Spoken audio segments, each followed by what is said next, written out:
Hello everyone, in this video, I will show you how to fix the WhatsApp ffmpeg.dll error on your computer. If you see an error related to ffmpeg.dll when opening WhatsApp desktop, do not worry. You do not need to uninstall WhatsApp, and you do not need to delete any files from your system. First, make sure WhatsApp is completely closed. If it is running in the background, close it fully before continuing. Next, open any web browser on your computer. In the search bar, type WhatsApp for desktop and press enter. From the search results, open the official WhatsApp website only. On the official website, go to the download section for WhatsApp desktop. Download the installer file, and also download the runtime if it is available on the same page.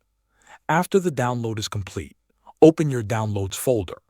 Double-click the WhatsApp installer file to start the setup. If Windows shows a permission message, click Yes, and continue. Let the installer finish completely. Do not cancel the setup or close the window while it is running. Once everything is installed, open WhatsApp desktop again from the desktop or the start menu. In most cases, the error will now be fixed and WhatsApp will open normally. Thanks for watching.